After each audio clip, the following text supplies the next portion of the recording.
بسم اللہ الرحمن الرحیم الحمد للہ رب العالمین والصلاة والسلام علی اشرف الانبیاء والمرسلین سیدنا و نبینا و مولانا محمد خاتم النبیین وعلی آلہ و اصحابہ و ازواجہ و ذریاتہ ومن تبعہم بإحسان ودعا بدعوتہم الی یوم الدین اما بعد اعوذ باللہ من الشیطان الرجیم بسم اللہ الرحمن الرحیم وما الحیاة الدنیا الا لعب ولہو وللدار الآخرة خیر للذین یتقون افلا تعقلون وقال تعالی بل تؤثرون الحیاة الدنیا والآخرة خیر وابقى ان هذا لفی الصحف الاولى صحف ابراہیم و موسیٰ وقال النبی صلی اللہ علیہ وسلم لعبد اللہ بن عمر رضی اللہ تعالی عنہما کن فی الدنیا کأنک غریب او عابر سبیل او کما قال علیہ الصلاۃ والسلام۔ قابل احترام بزرگوں، دینی بھائیوں، کل گزشتہ ہم نے تفصیل سے یہ بات سنی تھی اور سمجھی تھی کہ انسان کو ایمان لانے کے بعد بھی بہت سے امراض کا سامنا کرنا پڑتا ہے، جو بیماریاں دل کے اندر پیدا ہوتی ہیں۔ ایمان لانے کی وجہ سے کفر اور شرک سے تو چھٹکارا نصیب ہو گیا، اس پر اللہ کا شکر ادا کرنا چاہیے، لیکن اس پر بات ختم نہیں ہو جاتی ہے، بلکہ ایمان لانے کے بعد بھی نفس اور شیطان اپنا کام جاری رکھتے ہیں۔ وہ چاہتے ہیں کہ کسی طرح سے اس ایمان والے کو نام کا ایمان والا بنائے رکھیں، اس کے ایمان میں کسی طرح کمال پیدا نہ ہو، اس کے اندر کھوکھلا پن رہے، اور یہ بندہ اللہ تعالیٰ کا قریب، اللہ تعالیٰ کا دوست اور اللہ کا محبوب بندہ نہ بن سکے۔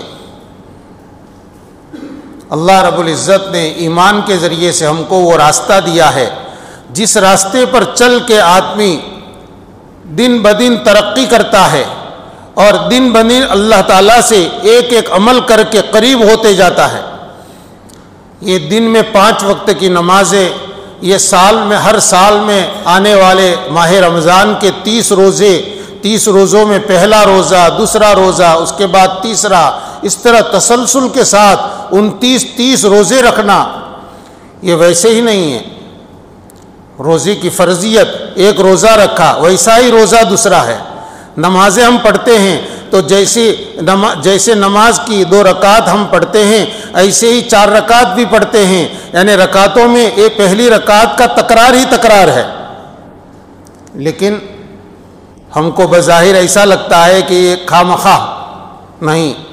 اللہ رب العزت یہ چاہتے ہیں کہ میرا بندہ ہر آن مجھ سے قریب ہوتا جائے، اس کا اگلا سجدہ اس کو پچھلے سجدے سے زیادہ قریب کر دے، اس کی اگلی رکعت پچھلی رکعت سے میرے زیادہ قریب کر دے۔ قرآن پاک کی آیت ہے لَتَرْكَبُنَّ طَبَقًا عَنْ طَبَقٍ۔ اس آیت کی تفسیر کرتے ہوئے عبداللہ ابن عباس رضی اللہ عنہ، صحابہ کرام میں جن کو رئیس المفسرین کا نام دیا جاتا ہے، اور اس کی وجہ یہ کہ حضرت نبی کریم صلی اللہ علیہ وسلم کی زوجہ محترمہ حضرت میمونہ رضی اللہ عنہ ام المؤمنین، یہ حضرت عبداللہ ابن عباس رضی اللہ عنہ کی خالہ تھی، اور عبداللہ ابن عباس آپ علیہ السلام کے چچیرے بھائی ہیں۔ بہت کم عمر تھے، اتنے کم عمر تھے کہ نبی کریم صلی اللہ علیہ وسلم کی وفات ہوئی اس وقت ان کی عمر 13 سال کے قریب تھی، تو ان کو مدنی دور میں آپ علیہ السلام کی صحبت اور آپ کے ساتھ رہنے کا جو موقع ملا ہے یہ بالکل بچپنے میں، لیکن اللہ نے ان کو غضب کی ذہانت عطا فرمائی تھی، فہم اور سمجھ تھی کہ اس کم عمری میں بھی ان کے اندر یہ شوق تھا کہ حضرت نبی کریم صلی اللہ علیہ وسلم رات میں کیا کیا معمولات آپ کے ہیں اور آپ کتنی عبادت فرماتے ہیں، کیسی عبادت فرماتے ہیں میں دیکھوں۔ ایک چھوٹے بچے کے دل میں یہ شوق، مجھے دیکھنا ہے، کیونکہ آپ علیہ الصلوۃ والسلام کی رات کی جو زندگی تھی وہ تو گھر میں ہوتی تھی، آپ جو عبادت فرماتے تھے وہ تنہائی میں فرماتے تھے۔ اس کا حال تو ازواج مطہرات نے ہی امت کو بتایا ہے۔ عبداللہ ابن عباس رضی اللہ عنہ نے اپنی خالہ حضرت میمونہ رضی اللہ عنہ سے اجازت لی۔ جس دن آپ کے رہنے کی باری حضرت میمونہ رضی اللہ عنہ کے یہاں تھی، اس دن کے لیے انہوں نے اجازت مانگی کہ مجھے آج رات آپ کے گھر میں گزارنی ہے اور پیارے نبی صلی اللہ علیہ وسلم کے رات کے معمولات مجھے دیکھنے ہیں۔ حدیث کی کتابوں میں تفصیل سے عبداللہ ابن عباس رضی اللہ عنہما کی اس رات کی روایت بہت تفصیل کے ساتھ آئی ہوئی ہے۔ کہتے ہیں میں وہاں سویا، ان کو سونا تو تھا نہیں۔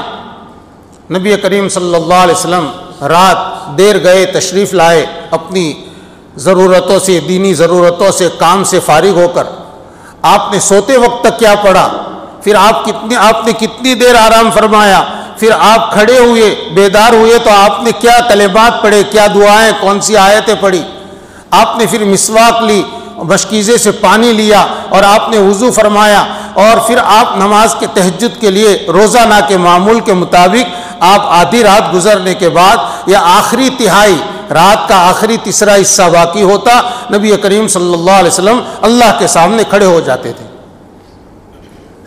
عبداللہ ابن عباس رضی اللہ عنہ تو رات سے ہی جاگ رہے ہیں، یہ سب چیزیں نوٹ کرنے کے لیے آئے ہیں، یہ عملی سبق تھا۔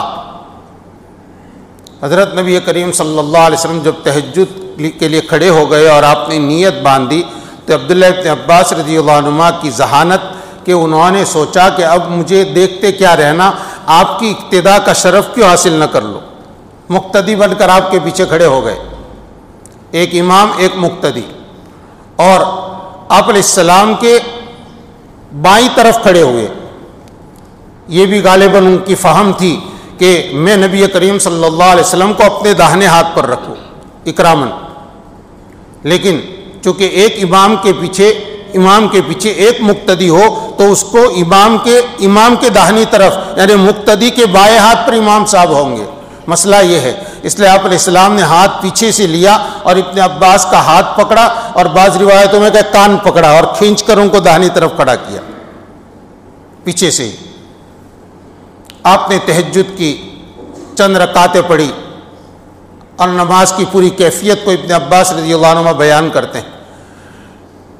اس رات میں یا اور کسی موقع پر نبی کریم صلی اللہ علیہ وسلم استنجے کے لیے تشریف لے گئے تو عبداللہ ابن عباس رضی اللہ عنہ کو معلوم تھا کہ آپ وضو استنجے سے آتے ہی فوراً وضو فرماتے ہیں، تو انہوں نے جا کر فوراً وضو کے پانی کا لوٹا تیار کر دیا۔ نبی کریم صلی اللہ علیہ وسلم نے دیکھا کہ بغیر مانگے کسی نے پانی تیار کر رکھا ہے، اور معلوم ہوا کہ ابن عباس نے یہ رکھا ہے، تو آپ نے دعا دی، اللہم علمہ الکتاب والحکمہ، اے اللہ اس کو کتاب اللہ اور حکمت کی تعلیم دے۔ بس اس دعا کا اثر یہ ہوا کہ حضرت عبداللہ ابن عباس رضی اللہ عنہ کو قرآن کی تفسیر کی روایات جتنی یاد ہے اور ان سے جتنی مروی ہے اتنی اور صحابہ سے مروی نہیں ہے، اس لیے ان کو رئیس المفسرین کہا جاتا ہے۔ تو عبداللہ ابن عباس رضی اللہ عنہ نے اس آیت کی تفسیر میں لَتَرْكَبُنَّ طَبَقًا عَنْ طَبَقٍ، اللہ تعالیٰ فرماتے ہیں البتہ ضرور بھی ضرور تم سوار ہوں گے ایک طبقے پر، ایک طبقے کے بعد طبقہ، جیسے ایک چھت ہے پھر اس کے اوپر دوسری چھت ہو، اس کے اوپر پھر تیسری چھت ہو، منزلیں ہوتے ہیں، تو اس کو کہیں گے پہلا طبقہ، دوسرا طبقہ، تیسرا طبقہ۔ عبداللہ ابن عباس رضی اللہ عنہ نے اس کی تفسیر میں فرمایا کہ اس کا مطلب یہ ہے کہ ایمان والو تم ایک حال کے بعد دوسری حالت کی طرف منتقل ہوگے، یعنی تمہاری ایمانی حالت میں اور تمہارے دینی حالت میں ترقی ہوتی رہے گی۔ یہ کہہ کر فرمایا قالہ نبیکم صلی اللہ علیہ وسلم، یہ تفسیر تمہارے نبی صلی اللہ علیہ وسلم نے کی ہے۔ حضرت حکیم الامت مولانا اشرف علی تھانوی رحمۃ اللہ علیہ اس آیت سے اور عبداللہ ابن عباس رضی اللہ عنہما کی اس تفسیر سے اخذ کر کے فرماتے ہیں کہ سالک یعنی اللہ کی راہ پر چلنے والا کبھی بھی ایک حالت پر نہیں رہتا، اس کی روز افزو اس کی ترقی ہوتی رہتی ہے اور وہ دن بدن آگے بڑھتا ہے اور بڑھنا چاہیے۔ ایک حالت پر آدمی دین کے معاملے میں قناعت کر لے، ہاں میں اتنا پڑھتا ہوں، پاؤ پارا تلاوت ہوتی ہے مجھ سے، اس میں آگے بڑھنے کی کوشش ہی نہ کرے۔ جتنی نفل نمازیں گزشتہ سال میں پڑھتے تھے آج بھی اتنی ہی پڑھتے ہیں۔ گزشتہ رمضان، گزشتہ سالوں کا رمضان ہمارا جیسا گزرا ویسا ہی اس سال کا رمضان بھی گزرتا جائے۔ ہم کسی نئے عمل کو اپنی زندگی کے اندر اپنے معمولات میں داخل نہ کریں، شامل نہ کریں تو ہم تو اسی حالت پر رہے اور نہیں معلوم کہ ہمارا مستقبل کتنا ہے۔ ہم ماضی کو تو جانتے ہماری عمر اتنی ہو گئی، تاریخ پیدائش فلاں سال ہے تو ہماری عمر آج تک اتنی ہوئی، لیکن کتنی زندگی باقی ہے کوئی پیشین گوئی اپنے بارے میں نہیں کر سکتا۔ تو میرے بھائیوں، دنیا کی اس عمر کو، دنیا کی اس زندگی کو جو ہمارے پاس ہے اس کی قدر کرنی چاہیے اور اس کے اوپر ہمیں قناعت کرنے کے بجائے اس کو کام پہ لا کر آگے بڑھنے کی فکر اور کوشش کرنی چاہیے۔ اللہ تعالیٰ ہم سب کو اس کی فکر نصیب فرمائے۔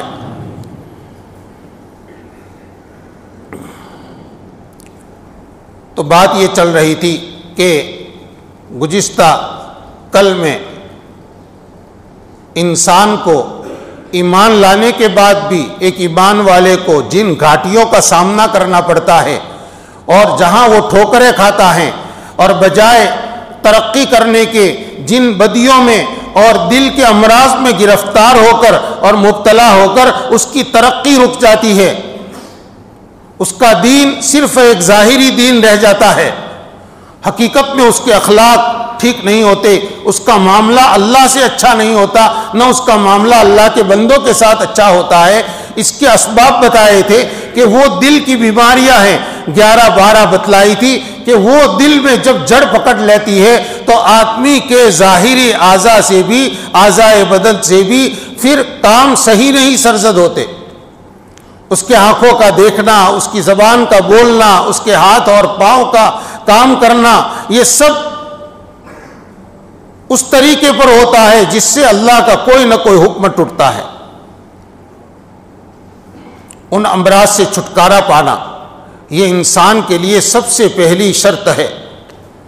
چھٹکارا پانے کی کوشش کرے۔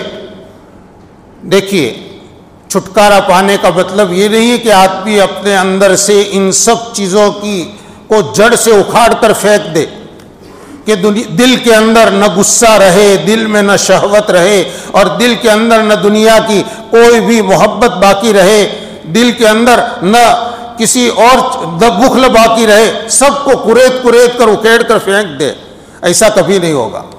اللہ تعالیٰ نے بعض چیزیں ہمارے اندر جبلی طور پر، فطری طور پر رکھی ہیں۔ اللہ تعالیٰ جزائے خیر نصیب فرمائے ہمارے اکابر کو، امام غزالی رحمۃ اللہ علیہ نے اور حکیم الامت حضرت تھانوی رحمۃ اللہ علیہ نے بہت آسان کر دیا معاملہ، بہت آسان کر دیا۔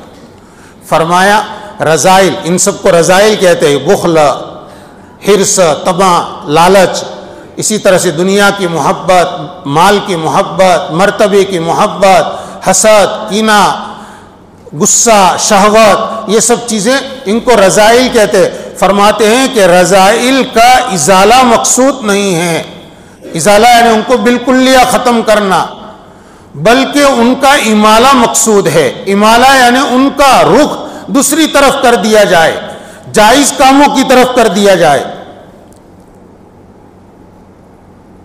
اس کی ایک مثال سمجھیے، بخل، کنجوسی، ضرورت کی جگہ پر بھی آدمی اپنا مال خرچ نہ کرے۔ بچہ بیمار ہے، اپنا بیٹا بیمار ہے، اس کے علاج کے لیے جتنا خرچ کرنا چاہیے اتنا بھی خرچ نہیں کر رہا ہے، بس مال بچا کے گھر پر رکھ رہا ہے۔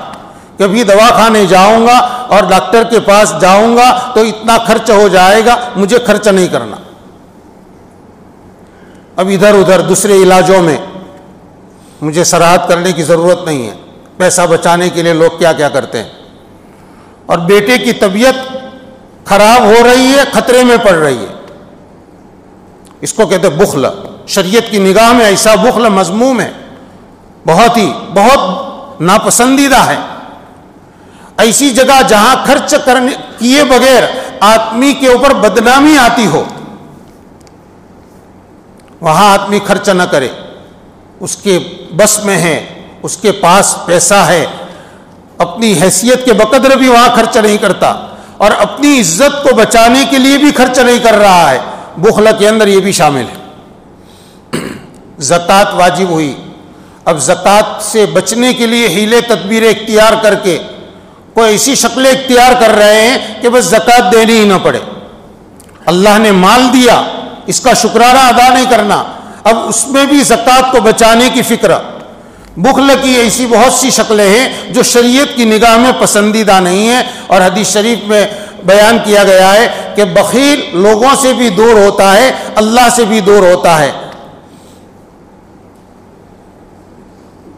لیکن کوئی آدمی چاہے کہ نہیں میرے اندر بخل بالکل ختم ہی ہو جانا چاہیے، بالکل نیل، یہ مقصود نہیں ہے.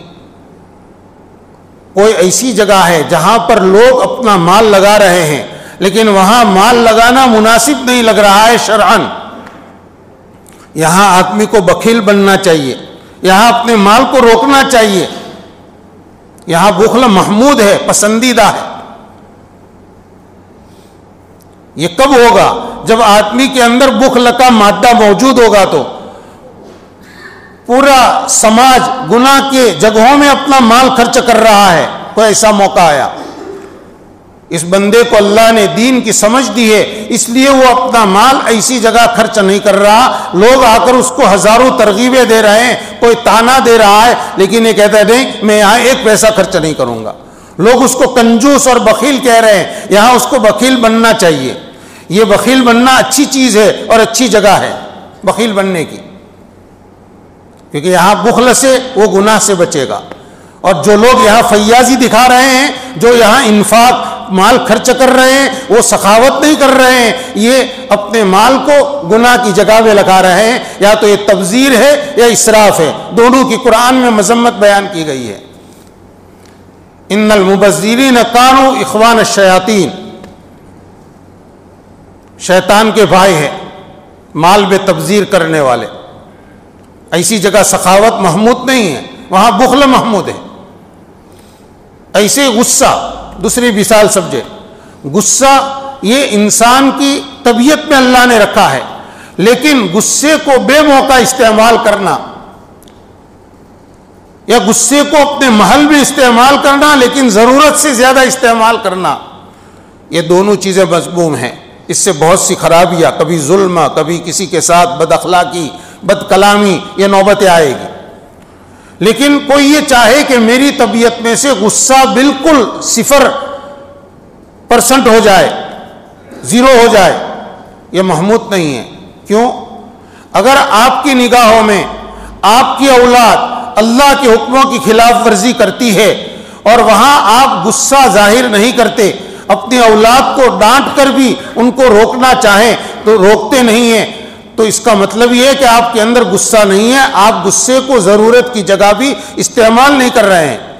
جہاں اللہ کے حکموں کا مذاق اڑایا جاتا ہو وہاں آدمی کو غصہ دکھانا چاہیے، اس کو غصہ آنا بھی چاہیے. ہاں لیکن وہاں حکمت سے بات کرے، ڈھنگ سے بات کرے، نہی عن المنکر کرے، لیکن طریقے کے مطابق کرے.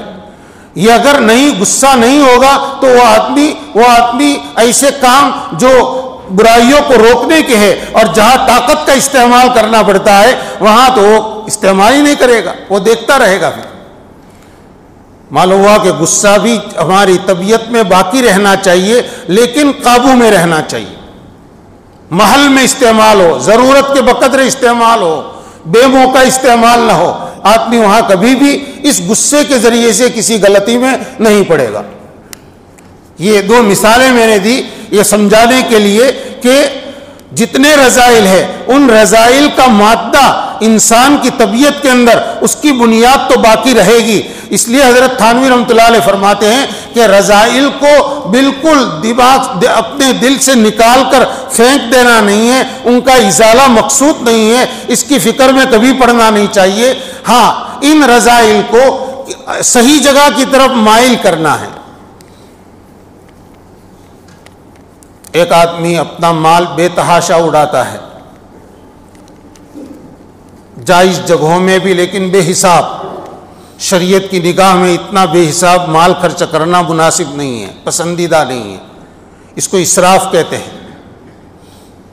گھر میں ضرورت سے زائد سامان لا کر جمع کر رہا ہے، آرائش زیبائش میں اپنا مال بہت خرچ کر رہا ہے، اس کو اسراف کہتے ہیں. اب یہ شریعت کہتی ہے کہ یہ مت کرو، لیکن مال خرچ کرنے کی صفت باقی رہنی چاہیے، تاکہ جب دین کے موقع پر مال خرچ کرنے کی کوئی جگہ آئے، مستحقین کے اوپر مال خرچ کرنے کی جگہ آئے، وہاں اگر یہ آدمی اپنا مال بے حساب لگاتا ہے، اللہ نے خوب دیا ہے اور خوب لگا رہا ہے، اچھی چیز ہے، یہ نیکی کما رہا ہے، ایک ایک پیسے سے نیکی کما رہا ہے. تو یہ اسراف کا محل بدل گیا. وہ ضرورت سے زیادہ خرچ کر رہا تھا اپنے مکان کی آرائش پر، اپنے کپڑوں کی آرائش پر، اپنی شوق پورے کرنے میں، اپنی لذتیں حاصل کرنے میں. اب مال زیادہ لٹا رہا ہے نیکیاں کمانے میں، لوگوں کی ضرورتوں کو پورا کرنے میں، ان کی تکلیفوں کو دور کرنے کے اندر مال لٹا رہا ہے. یہ محمود چیز ہے. دیکھو یہ امالہ ہو گیا.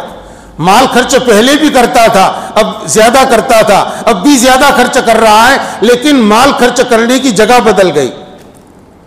یہی چیز لالچ کی ہے، یہی حال لالچ کا ہے. حرص، لالچ بری چیز ہے، لیکن مال کی لالچ، عہدے کی لالچ، کھانے پینے کی لالچ، یہ بری چیز ہے.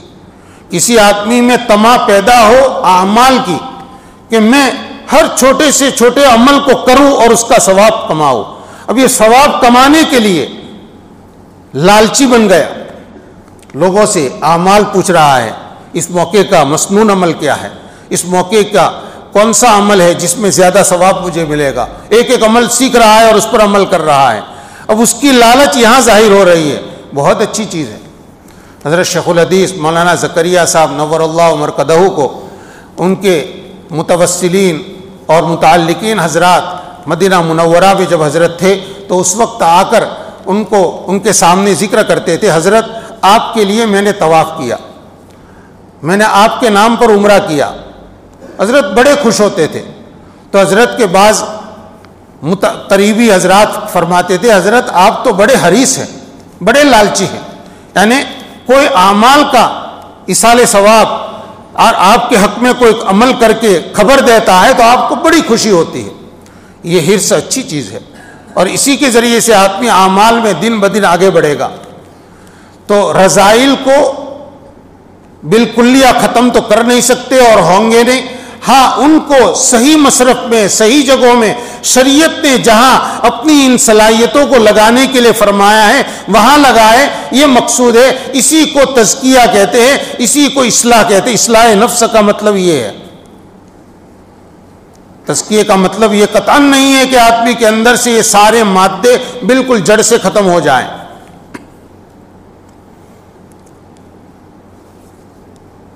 حضرت حکیم الامت رحمۃ اللہ علیہ نے فرمایا اس کا طریقہ یہ ہے کہ ان رذائل کے اندر اضمحلال، کمزوری آ جائے. اور کمزوری آتی ہے بار بار نفس میں جو غلط تقاضے پیدا ہو اس کی مخالفت کرنے سے.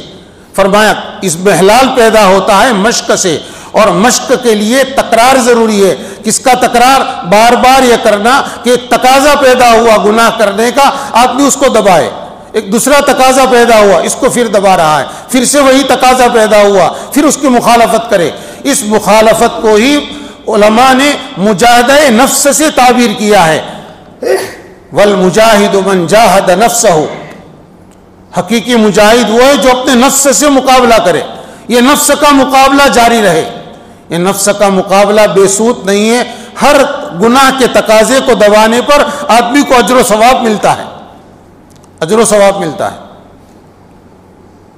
نفس سے مقابلہ اندر اندر جاری رہے گا، اور جتنا آدمی بار بار اپنے نفس کے اندر پیدا ہونے والے غلط تقاضوں کو دبائے گا، ایک دن آئے گا کہ اس کو اپنے نفس کے جذبات پر قابو آ جائے گا۔ اب اس کا نفس غلط جذبات کا مشورہ نہیں دے گا، غلط چیزوں کا مشورہ اس کو نہیں دے گا۔ یہ ہے اضمحلال، کمزوری، رذائل کے اندر اضمحلال آ گیا۔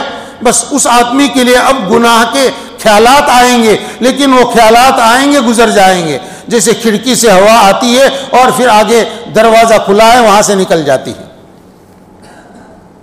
یہ خیالات ہوں گے صرف۔ اب آدمی کو اس سے بچنے کے لیے مجاہدہ نہیں کرنا پڑے گا بہت زیادہ، اس خیال کو ایک جھٹکے میں دماغ سے نکال دے گا۔ اس کے لیے مشق کرنی ہے۔ جب بھی ایسا کسی بھی گناہ کا خیال آئے، کسی کی غیبت کرنے کا خیال آیا، تو فوراً آدمی اپنے دل میں اپنی ذات سے کہے تھوڑی دیر میں کس کا تذکرہ کروں گا، ساتھیوں کو مزہ آئے گا، لیکن غیبت ہوگی۔ بس اپنے آپ بات کا رخ موڑ دے، رخ موڑ دے۔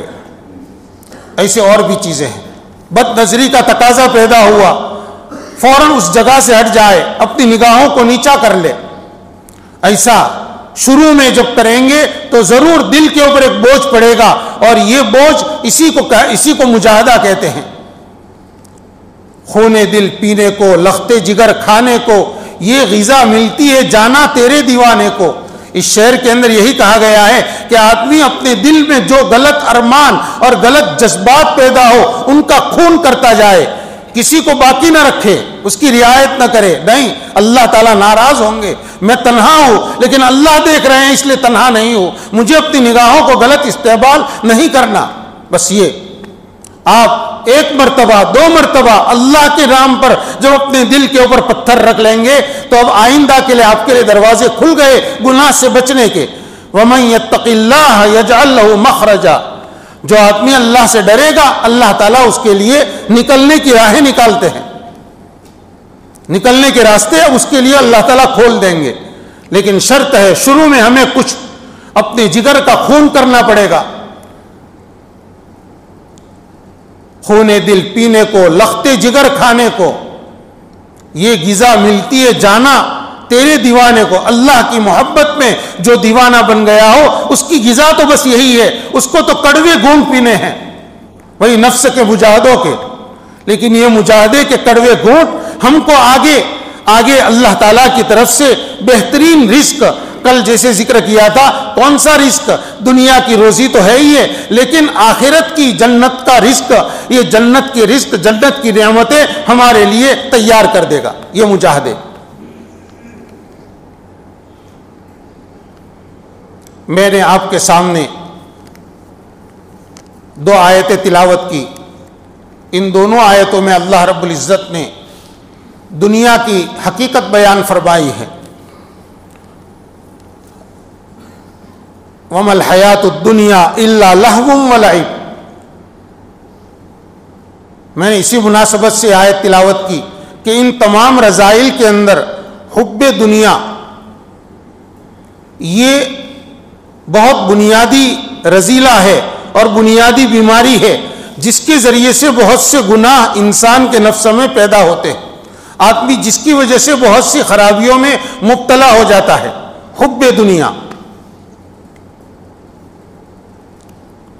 حب دنیا یعنی دنیا کی محبت۔ جب ہم حب دنیا اور دنیا کی محبت بولتے ہیں تو ہمارا ذہن سیدھا اس طرف جاتا ہے کہ اس کا مطلب یہ کہ روپیے، پیسے، کام دھندا، کاروبار یہ سب برا ہے۔ نہیں، یہ مطلب نہیں۔ دنیا کا ایک مطلب ہے جو لغت کے اعتبار سے ہے، عربی زبان کے اعتبار سے ہر قریب کی حالت کو دنیا کہتے ہیں۔ عرفاً دنیا کہتے ہیں موت سے پہلے تک کی زندگی کو۔ آدمی کی موت واقع ہوئی، وہاں سے دوسری دنیا شروع ہو گئی جس کو برزخ کہتے ہیں۔ دنیا آخرت، دنیا یعنی قریب کی حالت، آخرت یعنی پچھلی حالت۔ وہ پچھلی حالت شروع ہو گئی موت سے، جس کی ابتدا برزخ ہے۔ پھر قیامت قائم ہوگی اور پھر اس کے بعد جو حال ہوگا وہ جنت یا جہنم، اس کو ہم عالم آخرت کہتے ہیں، لیکن اس کی ابتدا تو موت سے ہوتی ہے۔ شریعت کی اصطلاح میں دنیا کہتے ہیں ہر وہ چیز جو آخرت سے رکاوٹ بنے، جو چیز ہماری آخرت یعنی آخرت میں جنت اور جنت کے بلند درجات حاصل کرنے سے ہمارے لیے رکاوٹ بنے، وہ دنیا ہے۔ اور اگر ہمارے پاس مال اسباب ہے، روپیے پیسے ہے، لیکن اگر وہ آخرت کمانے سے مانے نہیں بنتے تو یہ دنیا نہیں ہے۔ اسلام کی یہ خوبیوں میں سے ہے، محاسن اسلام میں سے ہے کہ اسلام نے دنیا کے ترک کا سبق نہیں دیا کہ اللہ تک پہنچنے کے لیے آپ کو دنیا چھوڑنی ہی پڑے گی، نہیں۔ آپ نے دوسرے کئی مذہب والوں کو دیکھا ہوگا کہ ان کے ہاں کمال حاصل کرنے کے لیے تارک الدنیا، دنیا چھوڑنا ضروری ہے، سنیاسی پناہ اختیار کرنا، خاندان چھوڑو، مال دولت چھوڑو، کاروبار ہے تو وہ بھی چھوڑو، سلے ہوئے کپڑے چھوڑو، مخصوص رنگ کے کپڑے، مخصوص ہیئت اختیار کر کے اپنے سنسار کو چھوڑ کر پھر عبادت کے لیے الگ ہو جاؤ، تب جا کر ان کے یہاں نجات ملتی ہے۔ اسلام نے نہیں کہا، اسلام نے تو دنیا کے اندر رہ کر اللہ تک پہنچنے کے راستے بتائے ہیں، دنیا کمانے کے طریقے بتائے ہیں، قربان جائیے، دنیا کیسے کمانی اس کے طریقے بتائے ہیں، اس کی ترغیب دی ہے۔ ایک شخص آپ علیہ السلام کی خدمت میں آئے کچھ اپنی حاجت پیش کرنے کے لیے، سوال کرنے کے لیے۔ حضرت نبی کریم صلی اللہ علیہ وسلم چونکہ امت کے رہبر تھے، مربی تھے، آپ نے پسند نہیں فرمایا کہ اس کے سوال کا اس کا جو سوال ہے پورا کر لیں اور اس کو کچھ دے دیں۔ آپ نے ان سے پوچھا کہ تمہارے پاس کیا ہے؟ اس نے کہا میرے پاس تو ایک کٹورا ہے صرف۔ نبی کریم صلی اللہ علیہ وسلم نے وہ منگوایا، اور شاید گدڑی ہے بچھانے کی، آپ نے اس کو منگوایا، پھر آپ نے اس کا نیلام فرمایا، اس کا نیلام کیا مسجد نبوی میں۔ 1 درہم میں یہ ایک فقیر آدمی کا کٹورا اور اس کا وہ برتن اور گدڑی بکی۔ آپ نے اس 1 درہم سے کلہاڑی خریدنے کے لیے فرمایا کہ کلہاڑی خریدو بازار سے۔ وہ کلہاڑی خرید کر لائے۔ حضرت نبی کریم صلی اللہ علیہ وسلم نے اپنے مبارک ہاتھوں سے اس میں دستہ لگایا، ہاتھا لگایا لکڑی کا خود ہی، اور فرمایا لو۔ فرمایا 1 ہفتہ، فرمایا چند دن، تب تک میں تمہیں نہ دیکھو، بازار جنگل سے جا کر لکڑیاں کاٹو اور اس کو بازار میں بیچو۔ آپ نے ان کو کمانے پر لگایا۔ دیکھیے وہ فقیرانہ زندگی تھی، اور یہ کمانے والی اسباب اختیار کرنے پر آپ نے لگایا۔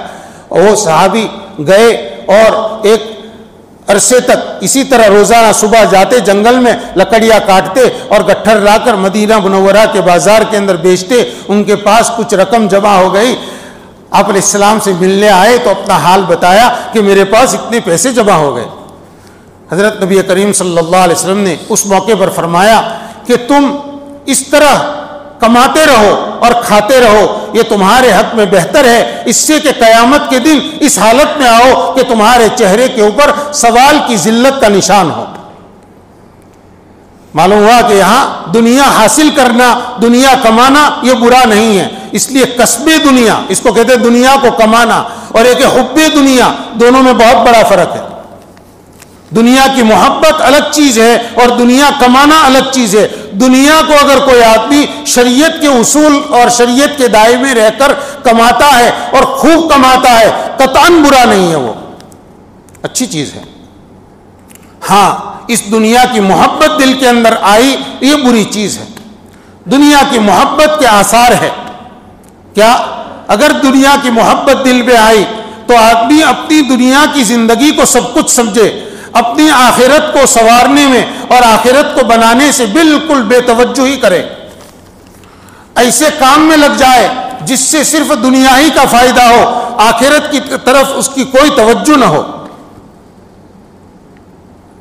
اب یہ دنیا کی محبت اب دل میں آ رہی ہے، اب سمجھو یہ دنیا کا اثر اس کے اوپر ظاہر ہو رہا ہے۔ اب اسی دنیا کو حاصل کرنے میں اور اسی دنیا کو بچانے میں بڑھانے کے اندر اس کے اوپر غفلت طاری ہوئی، نمازیں اس کی ضائع ہو رہی ہے. کیوں؟ کاروبار کی وجہ سے. کیوں؟ ملازمت کی وجہ سے. اس کا مطلب یہ ہوا کہ آدمی نے اپنی دنیا حاصل کرنے کو سب کچھ سمجھ لیا. اپنی دنیا کو بچانے میں زکوٰۃ بچا رہا ہے، زکوٰۃ روک رہا ہے، خیر کی جگہوں میں استطاعت کے بقدر بھی خرچ نہیں کرتا، یا حق والوں کے حق ادا نہیں کر رہا ہے.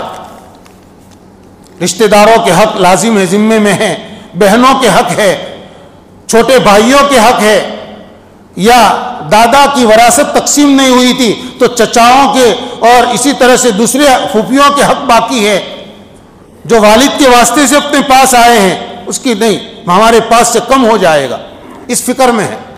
یہ سمجھو دنیا کی محبت ہے. اگر حق والے کا حق ادا کرنے سے اگر آدمی ہاتھ روک رہا ہے تو یہ دنیا کی محبت کی وجہ سے کر رہا ہے. اسی سے آپ سمجھ گئے ہوں گے کہ دنیا کی محبت کتنی خرابیاں لے کر آتی ہے. اب یہ دوسروں کے حق کو دبانا کتنا بڑا گناہ ہے، کتنا بھاری حرام کام ہے. اگر اس میں کسی یتیم کا حصہ دبا ہے تو اس کو تو قرآن نے آنکھ کھانے سے تعبیر کیا ہے. ان الذین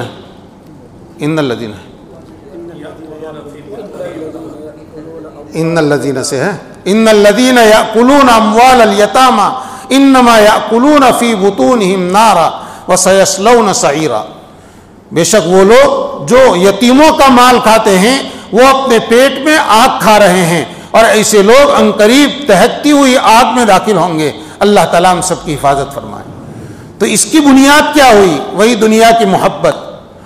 آدمی کا کاروبار ہے، اپنے بچوں کو کھلا سکے اتنی آمدنی اس کو مل رہی ہے، لیکن کاروبار کو بڑھانے کے لیے سودی قرض لے رہا ہے.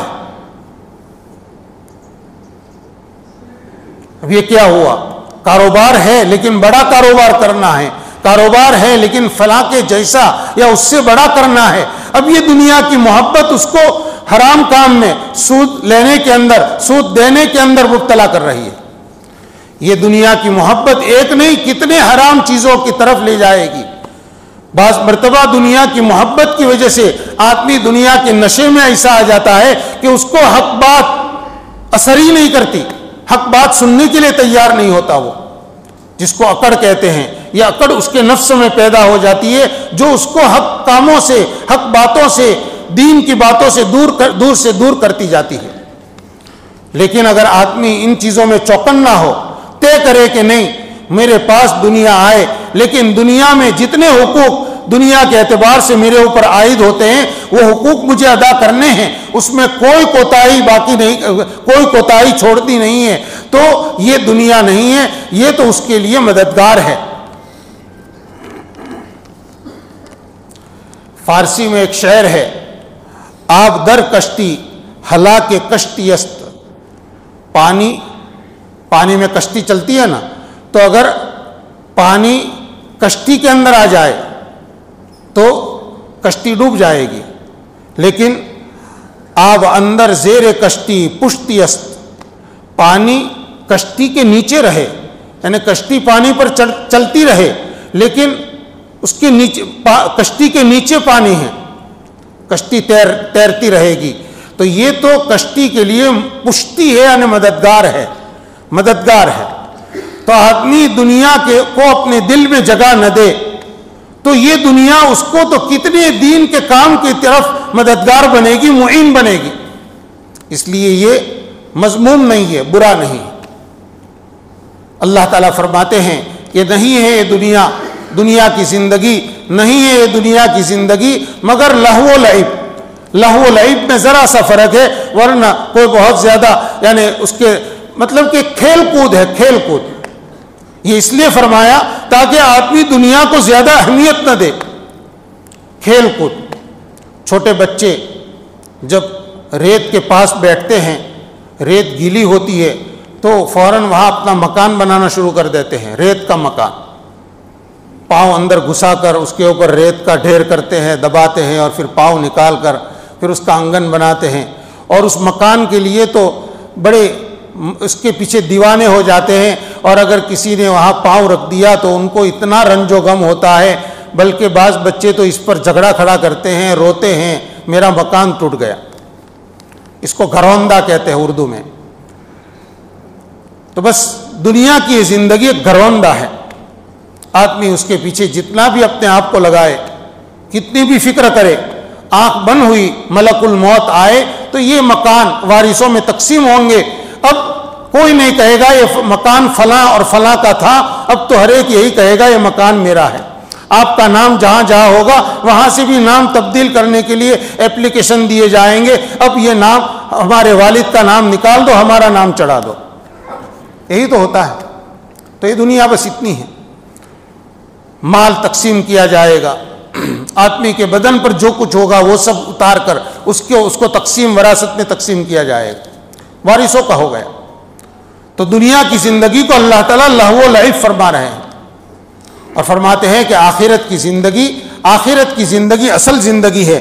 وَلَلدَّارُ الْآخِرَةُ خَيْرٌ لِلَّذِينَ يَتَّقُونَ، دار آخرت بہتر ہے ان لوگوں کے لیے جو اللہ تعالیٰ سے ڈرتے ہیں۔ افلا تعقلون، کیا تم لوگ سمجھتے نہیں ہو؟ دوسری آیت جو میں نے تلاوت کی تھی اس میں اللہ تعالیٰ فرماتے ہیں بل تؤثرون الحیات الدنیا، ارے بلکہ تم تو دنیا کی زندگی کو ترجیح دیتے ہو۔ والآخرۃ خیر وابقی، حالانکہ آخرت زیادہ بہتر اور زیادہ باقی رہنے والی چیز ہے۔ دنیا کی زندگی کسی کی باقی رہی ہے نہ رہے گی، اور آخرت میں جو زندگی ملے گی وہ ہمیشہ باقی رہنے والی ہے، اور آخرت میں جو نعمتیں ملے گی وہ دنیا کی نعمتوں سے بدرجہ افضل ہے۔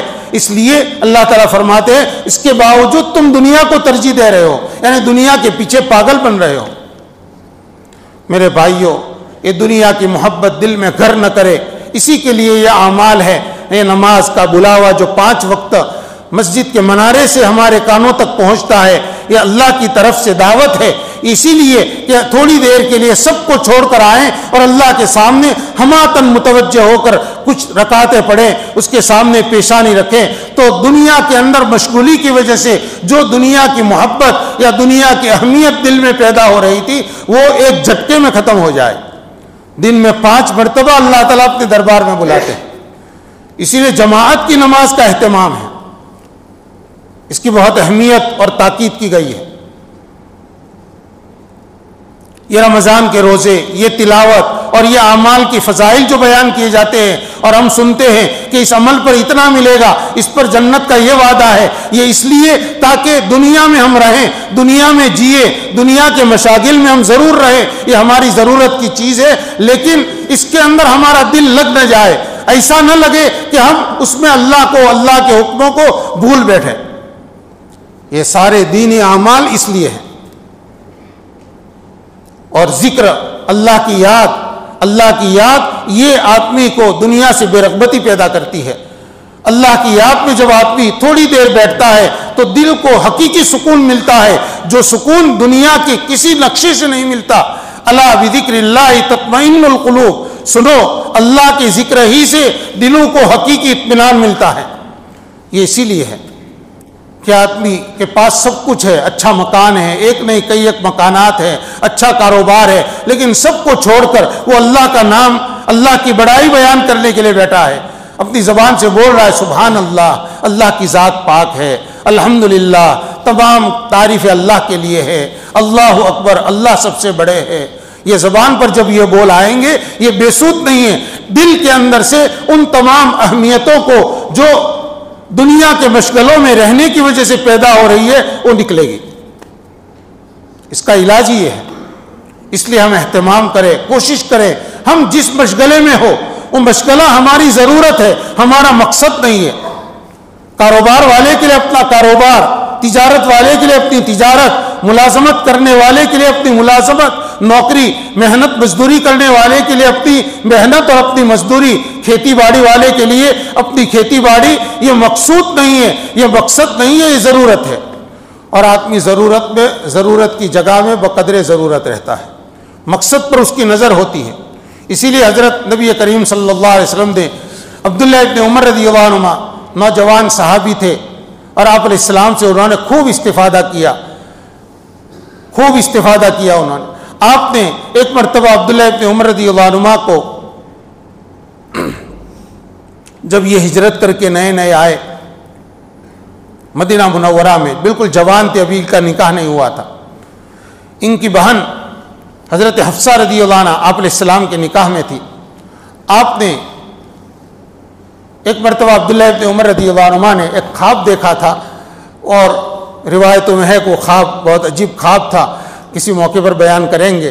تو ان کے دل میں اصل روایت یہ ہے کہ فرماتے ہیں کہ بہت سے صحابہ نبی کریم صلی اللہ علیہ وسلم کے سامنے اپنے خواب پیش کرتے تھے اور بہت اچھے خواب ہوتے تھے. تو میرے دل میں آتا تھا کہ مجھے تو کبھی کوئی خواب آتا ہی نہیں ہے. کہتے ایک مرتبہ میں نے خواب دیکھا کہ 2 فرشتے آئے اور مجھے لے کر چلے، جہنم کی طرف لے کر چلے. عبداللہ ابن عمر رضی اللہ عنہ فرماتے کہ میں تو بہت ڈر گیا کہ کبھی خواب آتا نہیں تھا، آیا بھی تو فرشتے مجھے لے کر جہنم کی طرف جا رہے ہیں. کہتے جہنم کے بالکل کنارے تک مجھے لے گئے اور انہوں نے مجھے جہنم دکھائی، اور پھر دوسری جانب سے مجھے وہاں سے واپس لے چلے اور کہا کہ تم اچھے آدمی ہو. عبداللہ ابن عمر رضی اللہ عنہ کی آنکھ کھلی. انہوں نے کہا کہ اب یہ خواب مجھے حضور کے سامنے بیان کرنا چاہیے. انہوں نے اپنی بہن سے خواب کا ذکر کیا حضرت حفصہ رضی اللہ تعالیٰ عنہ کے سامنے. حضرت حفصہ رضی اللہ عنہ نے یہ خواب نبی کریم صلی اللہ علیہ وسلم کے سامنے پیش فرمایا. آپ علیہ السلام نے خواب سنا اور فرمایا تمہارے بھائی عبداللہ بہت اچھے آدمی ہیں، بہت نیک آدمی ہیں، اگر وہ تہجد پڑھے تو اور اچھے ہیں. کہتے عبداللہ ابن عمر فرماتے ہیں بس حضور پاک صلی اللہ علیہ وسلم کا یہ جملہ، اس کے بعد کبھی زندگی میں میری تہجد نہیں چھٹی. عبداللہ اچھے آدمی اگر وہ تہجد پڑھے. ایک مرتبہ نبی کریم صلی اللہ علیہ وسلم نے عبداللہ ابن عمر رضی اللہ عنہما کے کندھے پر ہاتھ رکھا اور فرمایا کن فی الدنیا کأنک غریب. عبداللہ دنیا میں ایسے رہو جیسے مسافر ہوتا ہے. غریب کہتے ہیں مسافر، اجنبی جگہ میں انجانا آدمی. او عابر سبیل، یا جیسے راہ گزر ہوتا ہے. 2 تشبیہ آپ نے دی.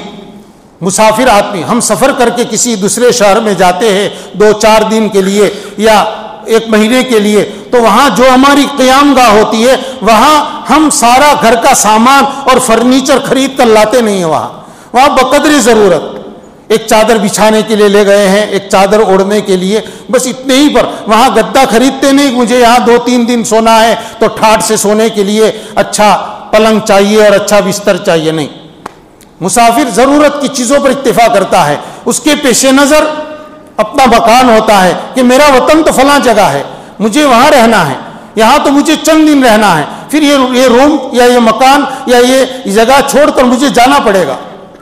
فرمایا کہ اس طرح رہو جیسے ایک اجنبی انجانا آدمی انجانی جگہ میں رہتا ہے، مسافر رہتا ہے.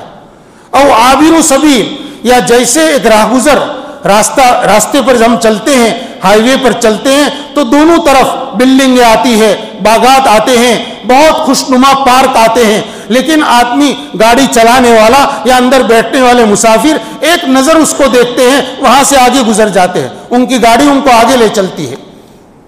اگر آدمی پیدل سفر کر رہا ہے تو بھی اس کی خوشنمائی سے اور اس کے حسین منظروں سے وہ فریفتہ نہیں ہوتا. ان پر فریفتہ ہوئے بغیر وہ اپنے منزل کی طرف نظر رکھتا ہے کہ مجھے تو وہاں پہنچنا ہے، اچھا سایہ ہے تو میں کیا. یہ آپ نے فرمایا عبداللہ دنیا میں ایسے رہو جیسے ایک مسافر زندگی گزارتا ہے یا جیسے ایک راہ گزر زندگی گزارتا ہے. ایک دوسری حدیث میں ہے نبی کریم صلی اللہ علیہ وسلم نے ارشاد فرمایا کہ مالی ولی دنیا، مجھے دنیا سے کیا مطلب. آپ نے فرمایا مجھے دنیا سے کیا مطلب.